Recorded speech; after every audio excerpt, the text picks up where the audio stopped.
Amós significa fardo ou carregador. Era um habitante da região de Tecoa, localizada no território de Judá. Ele era um pastor e agricultor que cuidava de figueiras silvestres, mas Deus o chamou para profeta, a fim de descrever as consequências que viriam para aqueles que não obedecessem às leis de Deus. Nesse vídeo, vamos explorar a fundo tudo o que a Bíblia fala sobre a história desse profeta e o significado das profecias que Deus revelou a ele, para alertar e direcionar seu povo. Então, no vídeo de hoje falaremos sobre a história do profeta Amós. Meu nome é Lucas Dário e sejam bem-vindos ao Testemunhando Jesus Cristo. Onde aumentou o pecado, transbordou a graça.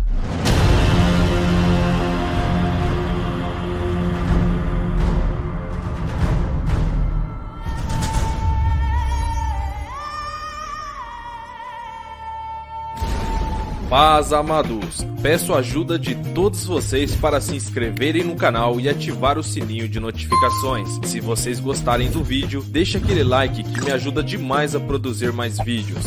Sem mais delongas, vamos pro vídeo. Amós era um agricultor e pastor, como disse no começo do vídeo, mas Deus o chamou para profetizar ao reino do norte de Israel, durante os reinados de Uzias de Judá e Jeroboão II de Israel. Amós foi enviado a Betel para dar essas profecias por volta de 760 a 750 a.C., como podemos ver em Amós capítulo 7, verso 13.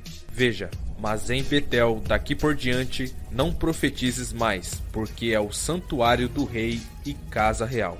Nesta época, Israel vivia com grande prosperidade e riqueza, mas diante de tudo isso, tornando-se orgulhosos, imorais espiritualmente, ímpios, corruptos, oprimindo os pobres e transgredindo as leis do Senhor. Mas ao mesmo tempo em que Deus manda o seu profeta advertir Israel, também falava da justiça do Senhor contra os povos vizinhos que foram cruéis a Israel, e que não escaparia da atenção e da justiça de Deus. Ao todo, são 6 nações vizinhas que serão julgadas. Estas são Damasco, Gaza, Tiro, Edom, Amon e Moabe. Ao ler o livro de Amós, podemos notar que Deus está em tremendo desgosto com o povo que ele havia escolhido como seu. Veja: odeio, desprezo as vossas festas e as vossas assembleias solenes. Não me exalarão bom cheiro. E ainda que me ofereçais holocaustos, ofertas de alimentos, não me agradarei delas, nem atentarei para as ofertas pacíficas de vossos animais gordos. Afasta-te de mim o atrépito dos teus cânticos, porque não ouvirei as melodias das violas. Corra, porém, o juízo como as águas, e a justiça como um ribeiro impetuoso. Ofereceste-me, vós, sacrifícios e oblações no deserto por 40 anos, ó casa de Israel. Depois de implorar inutilmente as nações para que mudem seus caminhos depravados, Deus finalmente intervirá nos assuntos deste mundo para humilhar seus cidadãos a fim de levá-los ao arrependimento genuíno.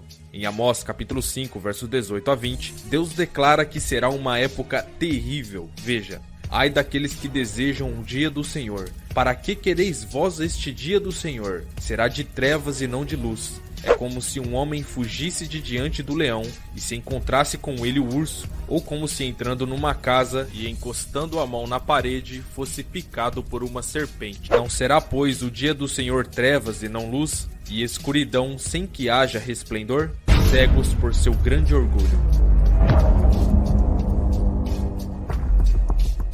Israel estava falhando porque sua própria prosperidade havia cegado o povo para as demandas de justiça e adoração verdadeira exigidas por Deus. Tal fracasso terá o julgamento de Deus. Infelizmente, uma sociedade corrupta se torna moralmente cega e incapaz de ver um possível julgamento vindo de Deus. Amós foi enviado para denunciar a corrupção social e religiosa e alertar sobre o julgamento iminente de Deus, mas o povo não deu ouvidos, como fizeram com o profeta Oséias, que inclusive temos um vídeo aqui no canal falando de sua história. Dá uma passada lá depois. Continuando, as advertências declaradas por Oséias e Amós se tornaram realidade algumas décadas depois, quando Salmaneser e Sargão, reis da Assíria, invadiram e destruíram o reino do norte de Israel.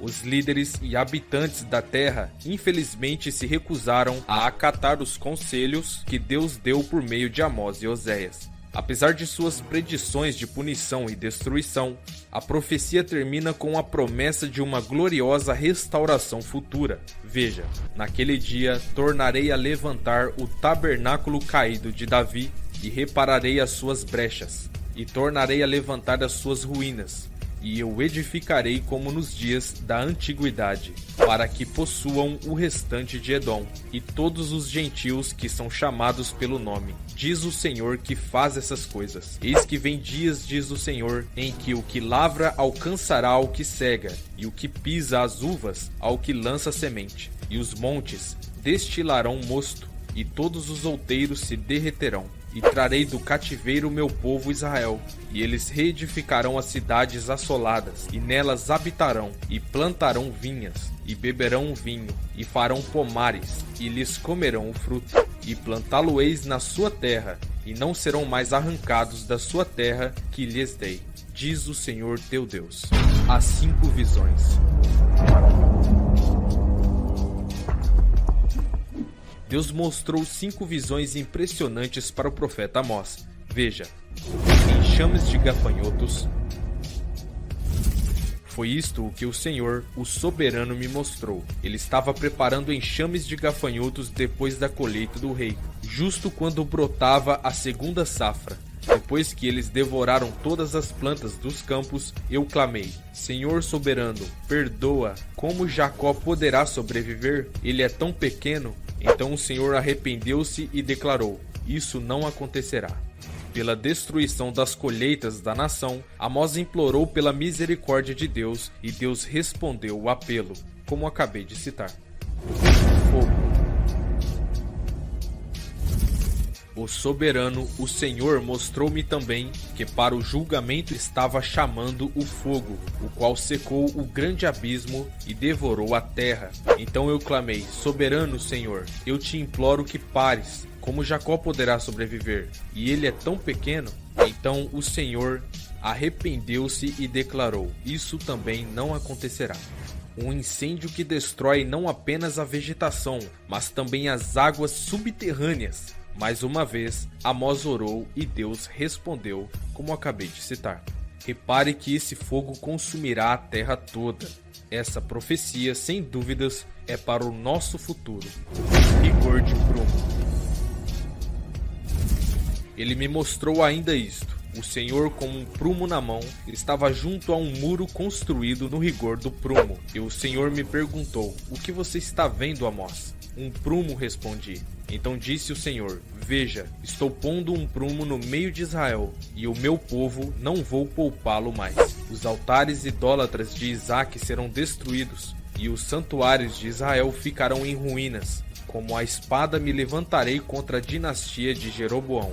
Um peso preso a uma corda que um construtor usa para medir a quão reta é uma parede. Deus estava medindo a conduta e o comportamento religioso de Israel. A nação estava muito aquém do padrão que Deus havia estabelecido para eles. E Deus deixa claro ao profeta que não pouparia eles como havia feito antes.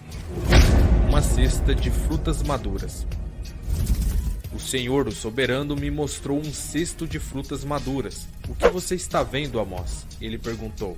Um cesto de frutas maduras, respondi. Então o Senhor me disse: chegou o fim de Israel, o meu povo não mais o pouparei. Naquele dia declara o Senhor, o soberano: as canções no templo se tornarão lamentos. Muitos, muitos serão os corpos atirados por todos os lados. Silêncio, ouçam, vocês que pisam os pobres e arruinam os necessitados da terra, dizendo: quando acabará a lua nova para que vendamos o cereal? E quando terminará o sábado para que comercializemos o trigo? Diminuindo a medida, aumentando o preço, enganando com balanças desonestas e comprando o pobre com prata e o necessitado por um par de sandália, vendendo até palha por trigo. O Senhor jurou contra o orgulho de Jacó: jamais esquecerei coisa alguma de que eles fizeram. Israel estava maduro para o castigo e a disciplina. Um dos maiores problemas era a maneira relaxada e descuidada como as pessoas seguiam as regras que Deus tinha estabelecido para aquele povo, como roubando os pobres com práticas enganosas, profanando o sábado, planejando seus empreendimentos comerciais antes mesmo do dia terminar. Pecados cometidos pelo povo de Israel. Primeiro, apesar das bênçãos que Deus entregou ao povo de Israel, eles se esqueceram dele. Veja, eu mesmo os tirei do Egito e os conduzi por 40 anos no deserto para lhes dar a terra dos amorreus. Também escolhi alguns de seus filhos para serem profetas e alguns de seus jovens para serem nazireus. Não é verdade, povo de Israel? Declara o Senhor. Mas vocês fizeram os nazireus beber vinho e ordenaram aos profetas que não profetizassem. Segundo, a ganância dos ricos que oprimiam os pobres. Vocês pisam no pobre e forçam a dar-lhes o trigo. Por isso, embora vocês tenham construído mansões de pedra, nelas não morarão. Embora tenham plantado vinhas verdejantes, não beberão de seu vinho. Terceiro, justiça corrupta e depravada. Vocês odeiam aquele que defende a justiça no tribunal e detestam aquele que conta a verdade. Quarto, prática de negócios desonestos. É como citei já aqui no vídeo, que o povo roubava os pobres, mentindo para eles. A ansiedade e ganância era tanta que mal terminava o dia e já pensavam como iriam enganar no próximo.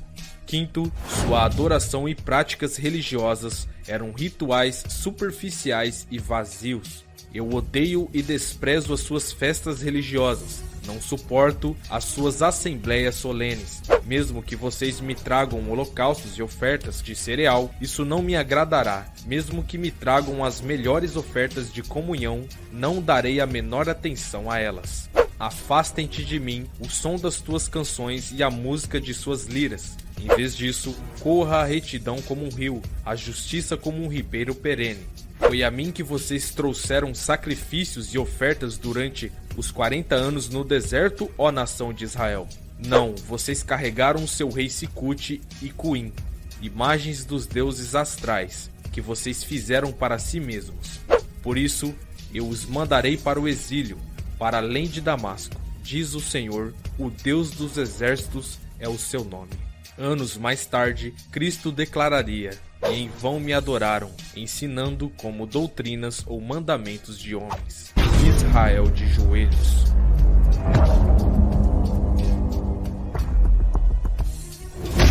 Fome. Fui eu mesmo que deu a vocês estômagos vazios em cada cidade e falta de alimentos em todo lugar, e ainda assim vocês não se voltaram para mim, declara o Senhor. Seca. Também fui eu que retive a chuva quando ainda estava 3 meses para a colheita. Mandei chuva a uma cidade, mas não a outra. Uma plantação teve chuva, outra não teve e secou. Gente de 2 ou 3 cidades ia cambaleando de uma cidade para outra em busca de água, sem matar a sede. E ainda assim vocês não se voltaram para mim, declara o Senhor. Destruição das colheitas. Muitas vezes castiguei os seus jardins e as suas vinhas, castiguei-os com pragas e ferrugem. Gafanhotos devoraram as suas figueiras e suas oliveiras, e ainda assim vocês não se voltaram para mim, declara o Senhor. Epidemias e doenças. Enviei pragas contra vocês como fiz com o Egito. Derrota em batalha. Matei os seus jovens à espada, deixei-os que capturassem os seus cavalos, enchi os seus narizes com o mau cheiro dos mortos em seus acampamentos, e ainda assim vocês não se voltaram para mim, declara o Senhor. Devastação ardente das cidades. Destruí algumas de suas cidades, como destruí Sodoma e Gomorra, ficaram como um tição tirado do fogo. E ainda assim vocês não se voltaram para mim, declara o Senhor. Cativeiro em grande escala. A cidade que mandar 1000 para o exército ficará com 100, e ainda que mandar 100 ficará com 10. Estas 7 profecias ocorreram quando os assírios conquistaram Israel e destruíram Samaria e o templo por volta de 722 a.C., por 3 transgressões e por 4. Esta frase é usada para introduzir julgamentos contra as nações. O significado não é claro, mas esta frase pode se referir a uma nação que atingiu a cota de pecado, que está além do ponto de retorno. Eles pecaram repetidamente com impunidade, e o castigo é certo. Promessa da restauração de Israel. No capítulo 9 de Amós, fica claro que depois que Israel aprender as suas lições, ela seria restaurada e abundantemente abençoada, tanto física quanto espiritualmente. Entre as muitas bênçãos estão: o tabernáculo de Davi será levantado. Naquele dia levantarei a tenda caída de Davi, consertarei o que estiver quebrado, e restaurarei as suas ruínas. Eu as erguerei para que seja como era no passado. Novas conquistas.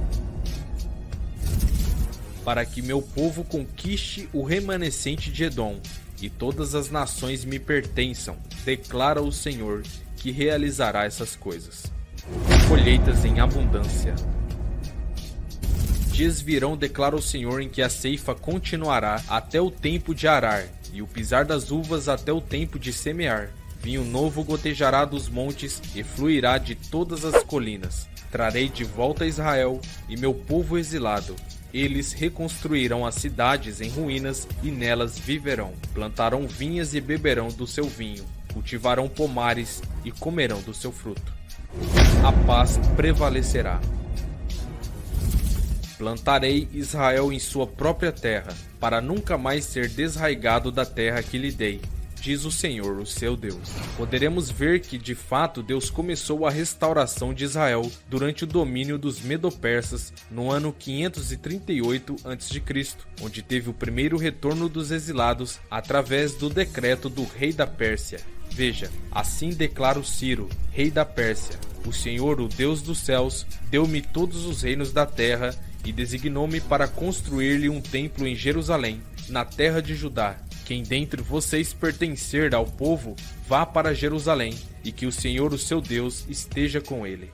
Como juiz justo, Deus diz: eu te punirei por todas as tuas iniquidades, porque o povo se recusou a concordar ou andar com Deus. Além disso, eles se recusam veementemente a conhecer Deus ou submeter-se aos seus ensinos e advertências. O povo obstinadamente recusou-se a atacar a correção de Deus. No entanto, Deus declara: busquem o bem, não o mal, para que tenham vida. O Senhor dos Exércitos estará com vocês, conforme vocês afirmam. Odeiem o mal, amem o bem. Estabeleçam a justiça nos tribunais. Talvez o Senhor, o Deus dos Exércitos, tenha misericórdia do remanescente de José. Infelizmente, a súplica de Deus por arrependimento caiu em ouvidos surdos.